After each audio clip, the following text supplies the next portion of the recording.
Fala galera, tudo bem? Estamos aqui novamente reunidos em mais um Pod Jovem! É isso aí, estamos aqui para falar de um tema muito importante, um tema aí que tem bastante coisa para estarmos comentando e falando. E acho que uma introdução legal para esse tema é que nós estamos aqui reunidos na comunidade Jesus é Vida, em Francisco Morato, Jardim Alegria. E o tema que nós queremos abordar nesse podcast é sobre igreja. O que é igreja? Estamos aqui reunidos em um local físico, utilizado para adoração, comunhão e falarmos de Jesus, mas queremos aprofundar um pouquinho nesse tema sobre igreja para termos um entendimento melhor e saber como que isso realmente, na luz da Bíblia, funciona. Certo, Will? Certo, Tim? Certo, Denis? Diegão? Então bora lá, vamos discorrer aí sobre esse assunto, tem bastante coisa legal aqui para a gente estar falando.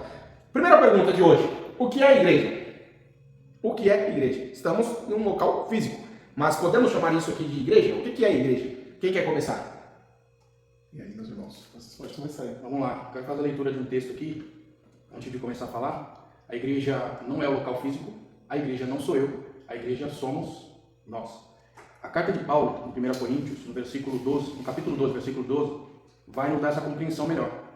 Que diz assim, versículo 12: porque assim como o corpo é um, e tem muitos membros, e todos os membros, sendo muitos, são um só corpo, assim Cristo também. Pois todos nós fomos batizados em um Espírito, formando um corpo, quer judeus, quer gregos, quer servos, quer livres, e todos temos bebido de um Espírito. A igreja nada mais é do que a comunidade da fé, a comunidade daqueles que professam a mesma fé, e no nosso caso aqui, a fé em Cristo. Maravilha. Então, sendo assim, a gente pode dizer, nós estamos aqui, como o Cleiton mencionou no começo, nós estamos aqui no espaço físico, comunidade Jesus é Vida, Avenida Ouro Preto, 470. Todas as pessoas que vêm aqui, elas vêm dizendo, eu vou até a igreja. É um termo que as pessoas utilizam, mas na verdade a palavra igreja, na definição como o Denis bem mencionou, não é propriamente o que nós estamos acostumados a dizer, porque aqui é o espaço físico, é o local.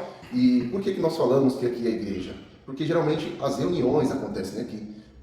O povo de Deus, as pessoas que professam a mesma fé, aqueles que se batizaram, aceitaram o Senhor Jesus Cristo como seu único Salvador e estão dentro das ordenâncias bíblicas, nós nos reunimos aqui para cultuar ao Senhor. Porque aqui nesse espaço físico existem, na verdade, esse espaço ele foi preparado para essa reunião que nós chamamos de culto. Aqui tem as cadeiras, aqui tem os equipamentos sonoros, os instrumentos musicais, todos os equipamentos que tornam isso mais cômodo, a nossa reunião, o nosso encontro, o nosso culto a Deus. Mas o espaço físico em si não é a igreja, porque como o Denis mencionou, a igreja é o corpo de Cristo, são as pessoas, ou seja, o Anderson, o William, o Cleiton, o Denis e o Diego. Nós somos a igreja. E é um detalhe importante também mencionar que eu não posso dizer eu sou a igreja, porque Paulo, de forma categórica, ele nos afirma que a igreja é o corpo de Cristo. A igreja tem uma cabeça, o corpo tem uma cabeça, um comando, que é óbvio que é Jesus. E nós somos os membros desse corpo. E Paulo ele diz, não tem como você retirar um membro do corpo e ele se manter vivo. Então não existe quando algumas pessoas dizem assim, eu sou a igreja. Vocês concordam, gente? Sim. Tem mais alguma coisa que a gente possa acrescentar para que a gente reforce esse pensamento? Sim. Eu não posso dizer eu sou a igreja, ok? E também, a gente quer também refutar, de uma forma pacífica, obviamente, o que costumeiramente as pessoas falam, que a igreja é aqui, esse local, esse espaço físico aqui. É difícil a gente tirar esse costume das pessoas, vai ser muito difícil. Mas o conceito a gente tem que aprender, que a igreja não é um espaço físico. Acho que é uma definição assim que de início, é o que a gente pode falar. Só complementar o que eu falo, o espaço físico, sem a atuação da igreja, será somente um espaço físico. Exatamente. Somente isso. Essa é a definição. Quando acaba o culto, né, e as pessoas vão embora, a igreja foi embora. A igreja foi embora. Enquanto as pessoas estão aqui, é a igreja. Enquanto as pessoas vão embora, é só o espaço. O que você falou na questão entra a questão da cultura, né? Igual eu tinha citado antes da gente começar a gravar, que nós costumamos dizer, eu vou ao médico, né? E o médico é a pessoa, o local é o hospital, né? Então, não tem como falar eu vou à igreja, porque a igreja não é o local. É isso que os irmãos estão tentando deixar aqui mais claro. A igreja é as pessoas, né? São a reunião das pessoas, né? O ajuntamento das pessoas que forma a igreja. Se você falar para um judeu, por exemplo, ainda mais nos tempos bíblicos, você falar eu vou para a igreja, eu vou na igreja, ele vai estranhar. Porque a igreja é o conjunto de pessoas, né? É o corpo. Só uma acrescentação aqui, bem para todos os irmãos aqui, mas a questão de sermos, né, reunidos aí, estarmos reunidos e sermos a igreja, professando a mesma fé, acreditando como Jesus, o nosso único suficiente Salvador, faz com que não só aqui no Brasil, mas em qualquer lugar que exista cristãos reunidos, cristãos proferindo a mesma fé que nós, né, acreditando como Jesus Salvador, somos a mesma igreja, independente. Então isso não limita a questão geográfica, né? Isso é a nível global, a nível universal, né? Mundial, tudo, né, aglomera e se torna uma única igreja, não é isso? Isso aí, só fazer mais uma citação dentro do mesmo texto de Coríntios, 1 Coríntios capítulo 12, no versículo 27, vai falar assim, ó, ora, vós sois o corpo de Cristo e seus membros em particular. Dá uma boa definição. E os seus membros em particular. 27? Está isso mesmo. Aqui está individualmente, né? Mas a ideia da questão que quando se reunimos, se tornamos um corpo. Mas está esse texto aqui também. E a igreja do Senhor é uma igreja que ela nunca para de crescer. Em Atos 2,47, o Senhor diz que, louvando a Deus e tendo a simpatia de todos os povos, e todos os dias o Senhor acrescentava à igreja os que iam sendo salvos. Então, todos aqueles que estão sendo salvos, reconhecendo Jesus como seu único suficiente Salvador, ele está sendo acrescentado a essa igreja, fazendo parte desse corpo, não é isso? Exatamente. Gostei muito do que você falou em relação a não limitar a igreja no aspecto geográfico. Sim. Porque a igreja ela é universal. Jesus, ele não morreu pela determinado ministério. A igreja ela está no âmbito universal. Então, eu tenho os meus irmãos em diversos locais do globo espalhados. Nós somos salvos porque nós acreditamos nos mesmos princípios, nós temos a mesma base de fé, que é a palavra de Deus. Nós acreditamos que Cristo morreu, pagou o preço dos nossos pecados, e a maior evidência de que Deus aceitou o sacrifício dele foi que ele ressuscitou ao terceiro dia, e agora ele está junto ao Pai nos céus e deixou para a igreja o Espírito Santo. Sim. Posso só definir o texto?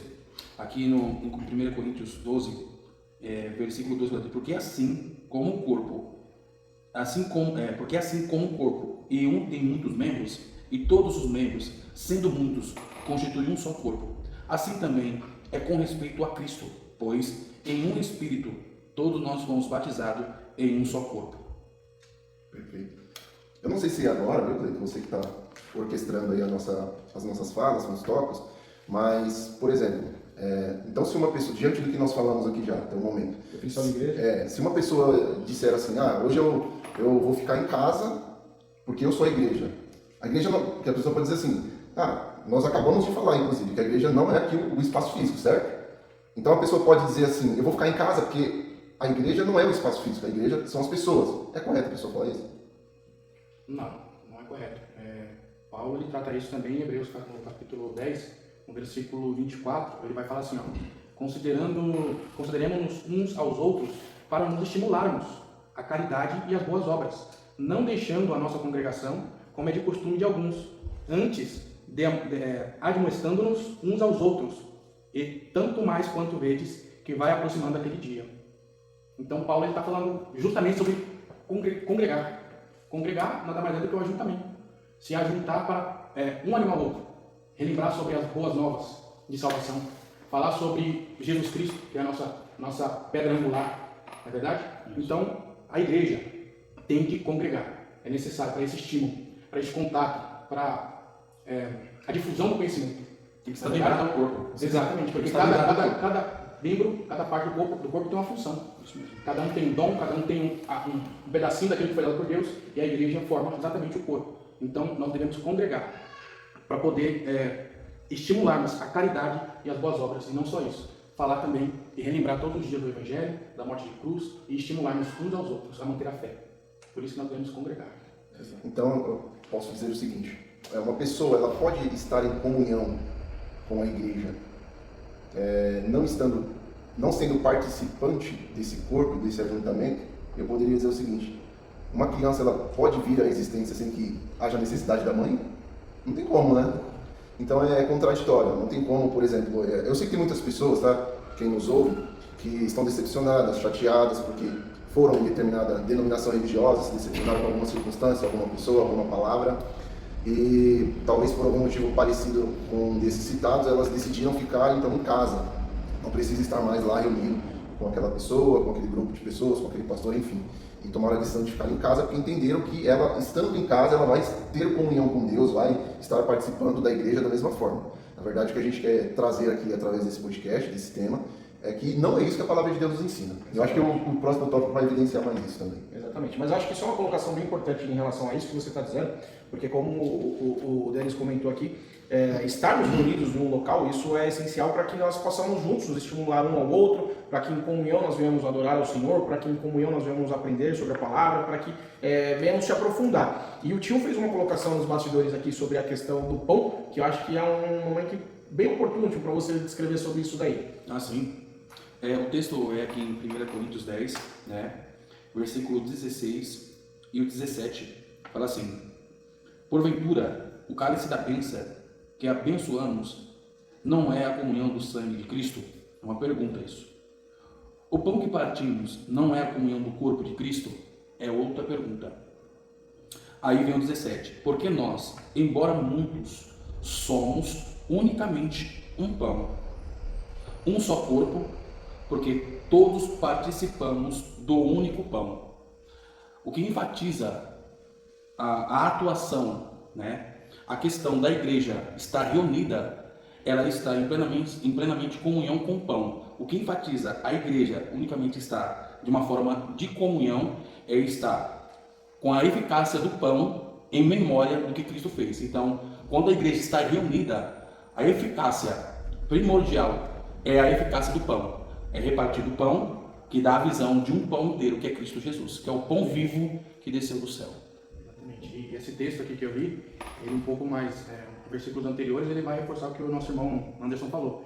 Tendo, pois, irmãos, ousadia para entrar no santuário pelo sangue de Jesus, Maravilha. pelo novo e vivo caminho que ele nos consagrou, pelo véu, isso é, pela sua carne.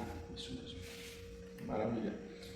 Bom, você quer comentar alguma coisa sobre isso? Não. Vamos avançar? Vamos nessa. Bom, agora a gente já tem definido o que é a igreja e entendemos que se a igreja não é, teoricamente, um local físico, né, é um lugar que nós nos reunimos para sermos igreja, acho que falta a gente definir, então, qual a missão da igreja, visto que Jesus, né, deu seus ordenamentos, suas missões, da igreja em especial. Qual que é a missão da igreja? Qual a maior missão da igreja? Qual a missão? Qual a A maior? maior missão? Bom, o que nós podemos dizer? Eu posso usar Atos, que é o livro que mais vai falar do começo da era da igreja, no período apostólico, vai nos trazer mais precisão de detalhes. Então, no capítulo 6, por exemplo, eles fazem uma divisão ali dos diáconos junto aos presbíteros, dos que precisavam dessa divisão para ordenar as tarefas. O que me chama a atenção ali é que essa divisão tem muito a ver com a questão da parte social que a igreja ela precisava desempenhar. Porque o próprio Jesus, nas palavras do próprio Jesus, ele diz que nós temos que nos atentar. Ele diz: eu tive fome e não me deste de comer, tive sede e não me deste de beber, estive nu e não me vestiu. Então essa fala de Jesus, ela se estende à igreja. A igreja ela tem que desempenhar, ela tem que ter um olhar para a sociedade. A igreja ela tem que olhar para o mundo. A igreja, uma das missões da igreja é que a igreja ela vai representar o reino de Deus. A igreja representa o reino e este reino. Paulo fala em 2 Coríntios que nós somos os embaixadores de Cristo, somos os embaixadores deste reino. Nós representamos o reino de Deus. E a igreja ela tem por missão, uma das missões da igreja é desempenhar papéis e obras sociais dentro da sua comunidade, dentro do seu contexto social.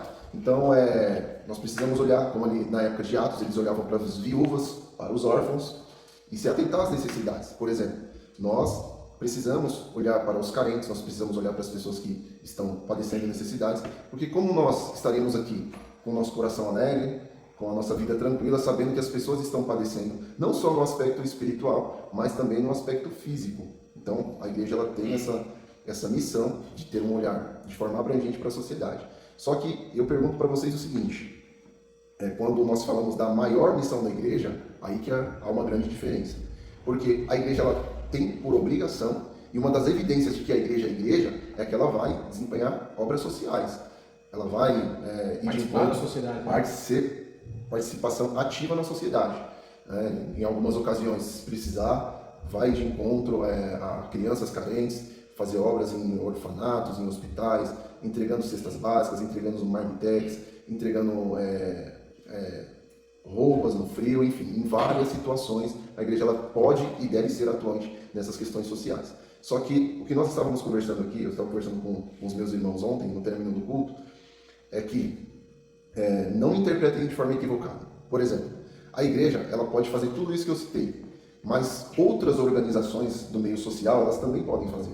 Vocês concordam? De igual modo até melhor. De igual modo até melhor, porque o que muitas vezes define a nossa ação é a nossa motivação, é a intenção pelo qual nós fazemos.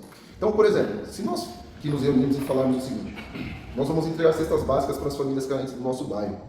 Isso é louvável, só que essa não é uma obra exclusiva que a igreja pode fazer, porque outras esferas e outras organizações da sociedade, elas também podem fazer isso. E fazem, nós admiramos essas pessoas, porque independente de estar ou ser religiosas, estar dentro da igreja ou não, elas também estão se atentando às necessidades da comunidade. Isso é muito importante, isso é muito bacana. Então, não é algo exclusivo da igreja se atentar, por exemplo, a ir em um hospital do câncer, como nós já fomos, ir em orfanatos. Outras instituições também podem fazer essas coisas. Mas tem uma única tarefa que difere a igreja de toda e qualquer organização na face dessa terra. E essa tarefa é peculiar da igreja. Nenhuma outra organização vai fazer. Ninguém vai se levantar e vai dizer assim, a igreja não está fazendo isso, então nós vamos fazer. Porque a sociedade pode... Não, já que ninguém está fazendo, ninguém está indo de encontro às pessoas carentes, às pessoas que estão com problemas com vícios, com drogas, com álcool, já que ninguém na sociedade se atenta a isso, a gente vai se atentar. Beleza, mas quando a gente se fala da maior missão da igreja, ninguém vai fazer pela igreja, que é a pregação do evangelho. Exatamente. É anunciar as boas novas de salvação de Jesus Cristo. É dizer que o mundo estava em condenação, que o mundo estava perdido, que o homem estava morto em ofensas e delitos pelos seus pecados, porque ele se desviou do caminho de Deus, porque nós nascemos, como diz o Salmo 51, nós nascemos em pecado, nós fomos concedidos em pecado.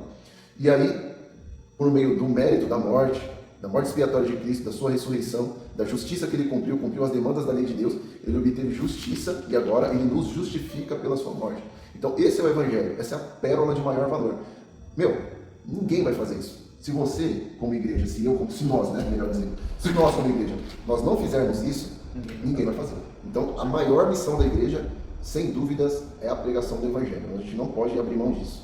E as outras coisas também. Não é porque a igreja, nós vamos pregar o evangelho que nós também não vamos fazer mais nada. Eu concordo ponto e vírgula com o que o William disse em relação à maior missão da igreja, em relação ao evangelho, e também vejo de grande importância a igreja hoje na defesa dos princípios e valores à luz da Bíblia, principalmente na sociedade perdida que nós vivemos hoje, onde tudo está muito confundido, onde tudo é lícito, onde tudo pode. A igreja ela tem essa missão sim de continuar defendendo os valores que estão na Bíblia, de respeitar o pai e a mãe, não roubarás, não matarás e muitas outras questões, o princípio da família, a igreja tem esse papel de defesa, defender aquilo que moralmente está na Bíblia e faz parte da nossa sociedade. Obviamente que tudo no seu tempo, da forma correta, sem ter agressões, sem ter discussões que levam a coisas que a gente vê acontecendo, não é dessa forma, mas com amor, com jeito e defendendo aquilo que nós acreditamos como igreja, que é a luz da Bíblia e os ensinamentos que estão contidos nela, não é isso? Aí Deus deixou uma estrutura e essa estrutura tem que ser mantida e a igreja é responsável por pregar sobre essa estrutura. Eu gostei demais do que você falou, porque veja bem, as pessoas podem até falar que Deus não existe, mas é inegável, eu acho que seria até desonesto dizer que a igreja ela não detém valores e princípios que faz bem para toda a esfera da sociedade. Com certeza. Que organiza Isso é inegável. É isso que você falou, você foi muito bom. A sociologia, ela admite isso. Ela admite que é necessário ter uma religião que pregue o amor, que pregue a bondade, para que as pessoas não se matem. Mas aí foge também da questão da gente sabe que essa palavra é viva, que nosso Deus é vivo. A sociologia acredita, os sociólogos acreditam na ciência, mas nós acreditamos na verdade que é a palavra de Deus. Por exemplo, eu vou dar um exemplo para evidenciar mais isso. Vamos lá. Nós sabemos que a igreja, mediante a palavra de Deus, que a igreja ela tem, a gente vai até chegar lá, mas a base da igreja é a palavra de Deus, a palavra que foi deixada pelo nosso Deus. E dentro dessa palavra existem valores e princípios que fazem o bem comum para toda a sociedade. Inclusive, se nós procurarmos, por exemplo, vamos lá, se nós procurarmos nas leis do Estado, uma lei que venha proibir a embriaguez, você acha alguma lei? Mas a gente sabe o quanto que a embriaguez causa males para a nossa sociedade. Casamentos são destruídos, jovens são mal influenciados, porque vê, de repente, muito cedo seus pais bebendo, e acidentes de trânsito, acidentes domésticos, quantas doenças, mas a gente não vê nenhuma lei que proíba a embriaguez no Estado. Mas é abominável na lei de Deus, na lei da Igreja de Deus. Você vê no Estado alguma lei que proíba, dentro do matrimônio, traições, não existe uma lei no Estado que condene traições dentro do matrimônio. Mas para Deus, nas leis da igreja, de Deus, de Cristo, isso é abominável. Então olha só a importância, como você citou muito bem, de forma muito assertiva, do papel da igreja na sociedade. Amar o próximo, fazer o que você gostaria que fizesse para você, fazer para o outro. Não existe. Justamente. Os 10 mandamentos está nisso. Isso, Não matarás, nós não estamos roubarás, falando, nós vamos chegar lá da igreja verdadeira. Que isso que uma igreja verdadeira vai pregar. Ela vai ser peculiar no que tange ao evangelho, ela vai pregar o evangelho, porque essa é a maior missão, sem dúvidas, da igreja. Ela vai se atentar às esferas da sociedade, ela também não vai dividir os seus princípios, os seus valores, que fazem e trazem o bem comum a toda a esfera da sociedade. Alguma coisa sobre as missões? Você queria aproveitar um gancho se puder? Não, pode.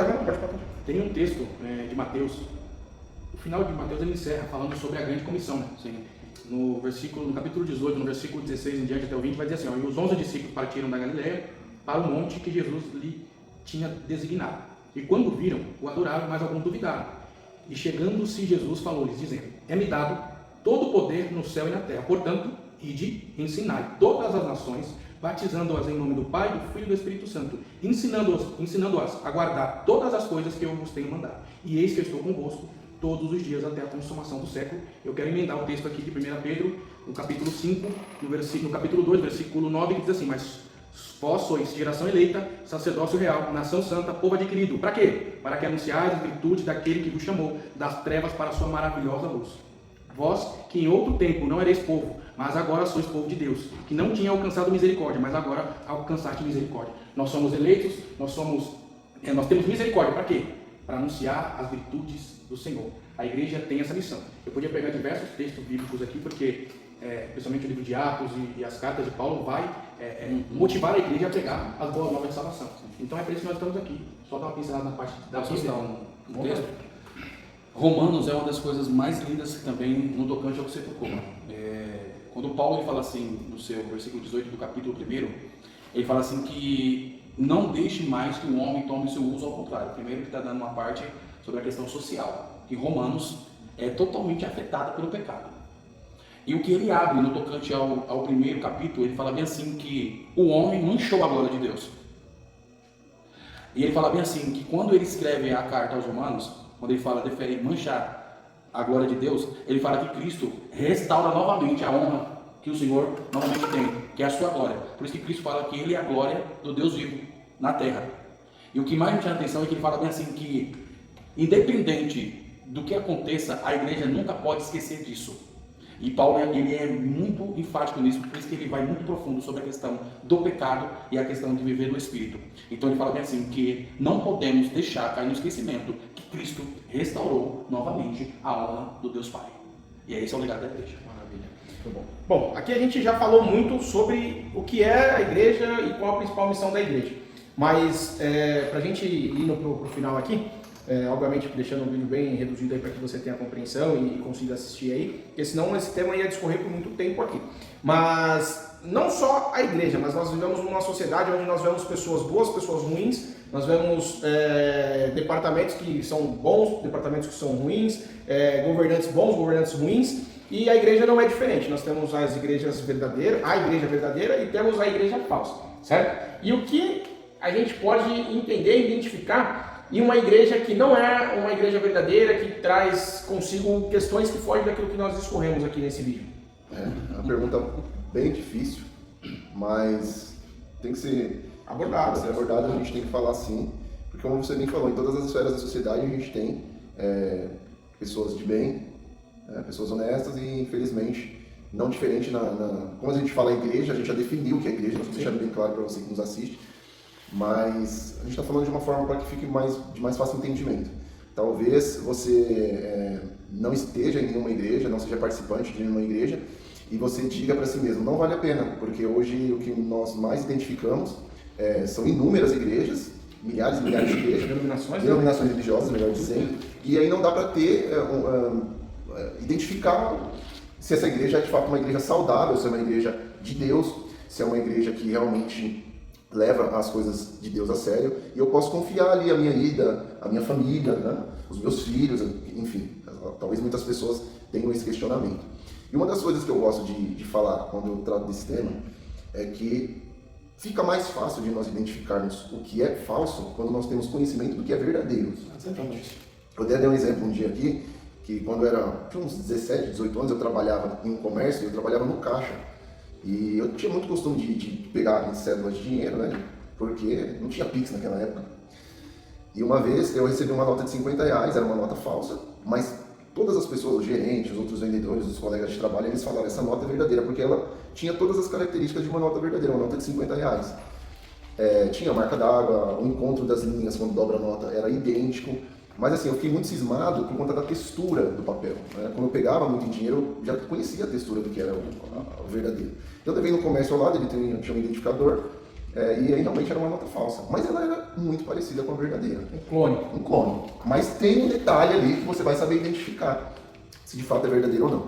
E talvez assim, para a gente responder essa pergunta com mais precisão, com mais, de uma forma mais assertiva, falando o que é a igreja verdadeira, talvez seja melhor a gente começando a falar, talvez a gente consiga esclarecer melhor falando o que é a igreja falsa. Exatamente. Porque se a gente começar falando, olha, as características de uma igreja falsa, nós já vamos afunilando e aí a gente vai entender melhor o que é uma igreja verdadeira. Então, assim, se nós formos falar, por exemplo, de algumas características de uma falsa igreja, tem alguns tópicos aqui que nós podemos falar e a gente vai poder compartilhar aqui juntos.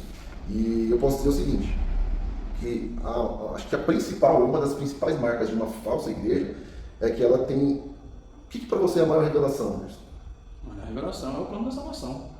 Que está inserido dentro da palavra de Deus. Esse é o fator principal. Ou seja, para a igreja verdadeira, a maior fonte de revelação e a única fonte de revelação é a palavra de Deus. E a igreja verdadeira, ela não vai abrir mão dessa fonte de revelação. Ela não vai abrir mão. Exatamente isso. A Bíblia Sagrada, inspirada por Deus, ela vai ser a maior fonte de revelação da igreja. Agora, se você identificar uma igreja que ela não dá tanta ênfase assim para a palavra de Deus, mas ela tem outras fontes de revelação, que são baseadas em outros livros, em outros escritos, de outros homens. Uma pessoa teve um sonho, e inseriu isso como doutrina para a igreja, como regra. A gente tem que ter muito cuidado. Com certeza. Porque você acredita na supremacia do Deus que você serve. Você acredita que Ele deixou tudo que é suficiente para nós aqui contigo nessa palavra? Nós acreditamos e compartilhamos isso. Então, se nós identificarmos uma igreja que ela tem outra fonte de revelação além da Bíblia, isso é perigoso. Não foi um texto que nós... Gálatas? Foi. Gálatas 1. Você ficou de lei, tá me enganando, irmão? Você segurou aí, mas tá bom. Eu queria fazer leitura antes em Efésios, para falar sobre essa questão do conhecimento que você falou. Efésios capítulo 4, o versículo 14 e o 15 vai dizer assim, para que não mais sejamos como meninos, agitados de um lado para o outro, e levados ao redor por todo o vento de doutrina, pela artimanha dos homens, pela astúcia com que induzem ao erro, mas seguindo a verdade em amor, cresçamos em tudo naquele que é a cabeça, Cristo. Para não sermos enganados, Paulo está falando sobre o conhecimento da palavra e o conhecimento do Evangelho de Cristo. Foi o que você falou. No livro de Gálatas, carta de Paulo aos Gálatas, no capítulo 1, versículo de número 6, vai dizer assim, maravilha-me de que tão depressa passeis daquele que vos chamou a graça para outro Evangelho, o qual não é outro, mas alguns que vos inquietam e querem transformar o Evangelho de Cristo. Mas, ainda que nós, mesmo, ou um anjo do céu vos anuncie o Evangelho, além do que já vos tenho anunciado, sejam anátema. Paulo está abominando aquele que prega o falso Evangelho, ou seja, as pessoas pegam o Evangelho e distorcem para o seu benefício próprio, com a astúcia de tirar um benefício hoje, vamos trazer para o dia de hoje, que é o mais famoso, é o que a igreja é até acusada de modo geral de pegar a palavra para induzir a pessoa para tirar benefícios financeiros. Generaliza. Mas nós estamos aqui para demonstrar o que é a verdadeira igreja. E Paulo, à luz da palavra, foi o que o nosso irmão já falou, à luz da palavra nós temos orientação suficiente para saber que uma igreja que tem base em outros livros, uma igreja que não prega que Jesus Cristo é o caminho, a verdade e a vida, uma igreja que não confessa que Jesus Cristo é o único meio pelo qual nós haveremos de ser salvos, essa igreja com certeza não é a igreja verdadeira. Agora, o que nós temos que deixar claro também às pessoas que nos assistem é que uma das maiores estratégias de Satanás é misturar verdades com mentiras. Então, uma igreja não vai chegar dizendo assim, colocando na placa, eis aqui uma falsa igreja. Obviamente, ela vai ter meios atrativos para induzir as pessoas, para atrair as pessoas, não é verdade? Exatamente. Então, ela não vai dizer escancaradamente que ali é uma falsa igreja, mas ela vai misturar verdades com mentiras, ela vai tentar atrair, seduzir as pessoas de alguma forma. E aí que mora o grande perigo. E aí que eu volto ao começo da minha fala, que para nós identificarmos algo que realmente é falso, nós temos que ter intimidade com o que é verdadeiro. Por exemplo, se nós formos falar de uma outra característica de uma igreja falsa, que a principal ênfase não está na pessoa de Jesus. Como que a gente pode dizer isso? Mas é sempre na instituição. Essa igreja aqui, quando você pisar nessa igreja, você vai receber a bênção. Quando você pisar aqui na igreja, Deus vai abrir a porta. Ou quando o apóstolo, quando o bispo, quando fulano orar, você vai ser abençoado, a maldição vai ser quebrada. O cajado tocar em você. O cajado, então assim, Pegar o sábado. a ênfase não é na pessoa de Jesus Cristo, na obra de Jesus Cristo, mas tem que ter um objeto, tem que ter uma pessoa, tem que ter um culto específico para que você possa ser abençoado. Tem um outro mediador. Um outro mediador. Pegar o copo de Jordão. Isso é uma nada, né, irmão? Entende? Então assim, o que o Denis falou em Gálatas é que Paulo ele disse, pode descer um anjo, ou até mesmo eu, o apóstolo Paulo diz isso. Se eu vir aqui pregar outro evangelho, além daquele que já foi pregado e instituído, seja considerado como maldição, porque não tem como diluir. Eu gosto de um pregador que ele fala que existem hoje pregadores, igrejas, líderes que eles diluem tanto a mensagem, o evangelho, que se fosse remédio não curaria, se fosse veneno não mataria. Então eu acredito que essa é uma das marcas de uma falsa igreja, e também uma das coisas que eu vejo é que eles sempre adicionam algo. O Denis falou, a salvação vem por meio único e exclusivamente Jesus Cristo. Mas uma falsa igreja ela sempre vai adicionar. Se você, vamos lá, deixa eu até falo isso com muitas ressalvas. Eu não estou dizendo aqui que eu sou contra dízimos e ofertas, mas uma das marcas de uma falsa igreja é que ela diz: você é salvo por Jesus Cristo, mas se você não dizimar, você vai para o inferno. Então é Jesus e mais o dízimo. Eu não estou falando contra dízimos e ofertas, não me interprete mal. Mas a partir do momento que eu atribuo isso como um meio de salvação, aí torna-se complicado. Eu estou tirando a ênfase da salvação da pessoa de Jesus Cristo. Você falou sobre a questão aí, Paulo ele fala, né? Se até mesmo eu pregar um outro evangelho para o povo, né, que estava ouvindo, considerar anátema. Aí dá para você ver também a questão dos bereanos, né? Que era Paulo que estava pregando e eles estavam ali, avaliando as escrituras para ver se o que Paulo estava falando realmente condizia com a palavra. Porque assim, não é a pessoa, né, em si. A questão do evangelho, como você falou, a questão da igreja, a igreja, para identificar a igreja é através do conhecimento da palavra. Tá? Enquanto eu estou reunido aqui juntamente com os meus irmãos para um culto, né? Pô, como que eu sei que o evangelho está sendo pregado realmente? Enquanto eu estou avaliando as escrituras. E assim, para terminar minha fala, que eu já falei demais, inclusive, mas também eu acredito que uma dos meios de nós identificarmos uma falsa igreja é o exclusivismo. Quando essa igreja diz assim: aqui é a igreja certa. Vem aqui, que aqui é o lugar certo. Só aqui você vai encontrar salvação. Idealizam os líderes, né? Positivo. Nós sabemos que existem muitas igrejas falsas, mas não por isso eu posso dizer que só aqui existe uma igreja verdadeira que prega a palavra saudável, que é uma igreja saudável, que tem pessoas sérias, pessoas que querem ajudar. Então, se eu disser que a verdadeira igreja é algo exclusivo aqui do local onde eu estou, é de se desconfiar. Porque eu tenho absoluta certeza que existem inúmeras igrejas sérias que pregam o evangelho, que dão ênfase à pessoa de Jesus Cristo, que acreditam no Espírito Santo e que querem conduzir as pessoas ao caminho da verdade. Sim. Bom, quer acrescentar? Eu quero. Tem aqui no Efésios capítulo 3, 3, 8 e 9, fala bem assim: a mim, o menor de todos os santos, foi-me dada a graça de pregar aos gentios o evangelho das insondáveis riquezas de Cristo. O que me chama a atenção aqui não é me dado a honra de pregar, mas é o que ele fala embaixo. Foi-me dado a graça de pregar aos gentios o evangelho das insondáveis riquezas de Cristo. Uma igreja ela tem que ser propulsora em levar a insondável riqueza de Cristo. E olha o que ele fala embaixo: o que é a riqueza de Cristo? Manifestar qual seja a dispensação do mistério desde os séculos, oculto em Deus que criou todas as coisas. Manifestação do evangelho, do sangue do Cordeiro. Aí ele termina aqui com uma coisa que eu acho rica. 19 e 20, fala assim: e conhecendo o amor de Cristo, que excede todo o entendimento, para que sejais tomados de toda a plenitude de Deus. Ora, aquele que é poderoso para fazer infinitamente mais do que tudo quanto pedimos ou pensamos, conforme o seu poder que opera em nós. A ele seja a glória na igreja em Cristo Jesus, por todas as gerações, para todos sempre. Amém. Não precisa nem falar mais nada. Queria citar um versículo também. Aqui Paulo, 1 Coríntios 2, versículo 1 e 2. Ele falou assim: eu mesmo, irmãos, quando estive entre vós, não fui com discurso eloquente, nem com muita sabedoria, para lhes proclamar o mistério de Deus. Pois decidi nada saber entre vós, a não ser Jesus Cristo e esse crucificado. A igreja verdadeira prega Cristo e esse crucificado. Essa é a maior riqueza. A maior riqueza da igreja é isso. Por isso que Paulo fala em 2 Coríntios, temos este tesouro em vasos de barro. É isso aí. O evangelho é a maior preciosidade, a maior marca de uma igreja verdadeira. Ela não é cristã. É isso aí. Só encerrar, eu acho importante a gente, sentir a necessidade de falar sobre um assunto, essa questão que foi falada lá no começo, das pessoas se distanciarem da congregação, pararem de congregar, é o que o Paulo estava dizendo aqui na carta aos Hebreus, por conta até mesmo das pessoas, das personalidades, algum desentendimento, alguma coisa que não concordou. A gente tem que entender que Deus ele deu a estrutura, ele deu a palavra, mas quem faz a igreja ainda são os homens. E os homens eles são passíveis de erro. Então, quando você entrar na casa para congregar, para poder estar junto com a igreja, Paulo ele dá uma recomendação no mesmo capítulo de Hebreus 10, no versículo 22, chegando-nos com um verdadeiro coração, em inteira certeza de fé, tendo o coração purificado da má consciência. Na verdade, da má consciência. Primeiro você entra com a certeza da fé. A sua fé não pode estar pautada na igreja, é em Cristo. Tendo esse conhecimento. Então não deixe de congregar. É o que Paulo fala aqui, não deixe de congregar, por motivo algum.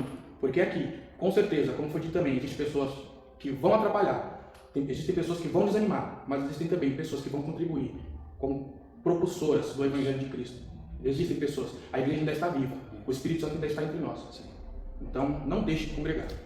E eu quero fazer só uma colocação aqui para a gente finalizar, para não ficar muito extenso, que é a seguinte, para a gente finalizar aqui. Talvez que você esteja assistindo esse vídeo aí, tudo isso que nós estamos falando não faça sentido para você. E talvez você precise procurar um lugar por conta das situações que você está passando. Talvez você procure uma solução para a sua questão financeira, para a sua questão sentimental, para a sua questão social. E muitos te indicam a igreja. E eu gosto muito que o William sempre fala, e a gente pegou muito como exemplo, que Deus é como se fosse uma pescaria. Para cada indivíduo ele tem uma isca para atrair aquela pessoa. E talvez esse problema seja uma isca que esteja para te atrair para mais perto de Deus e conhecer o que é a igreja. Mas eu quero te deixar um alerta, que Deus, ele pode resolver o seu problema, ele tem todo o poder para resolver o teu problema, ele é a solução para o teu problema. Mas eu quero te orientar e te abrir os olhos que esse seu problema não vai ser a questão final, porque você não pode estar em um local que vai simplesmente focar no seu problema. Você tem que abrir os seus olhos e entender que você tem que estar no local que vai te ajudar, que vai te orientar, mas acima de tudo vai confrontar você dos seus pecados, da sua vida errante que você provavelmente esteja andando, e vai te levar para Cristo e você vai entender o amor dele para com a tua vida, para que nós possamos hoje proferir e dizer que Jesus é o nosso Salvador, porque nós tivemos esse confronto, nós encontramos esse Jesus e entendemos que todos esses outros problemas não é nada, não é nada. E Jesus, ele é a salvação, não dos seus problemas, mas da sua vida, da sua alma, para levar você a uma eternidade com ele, porque os dias estão findando, e essa é a maior solução do problema que você pode ter, que é o problema da eternidade. A escolha está em nossas mãos, aceitar Jesus e viver uma eternidade com ele, ou não. Beleza? Amém. É isso? É isso, muito bom. Pessoal, obrigado. Se gostou, dá um joinha aí, compartilhe com o pessoal e coloque nos comentários aí qualquer observação que se faça necessária. Forte abraço, Deus abençoe a vida de todo mundo.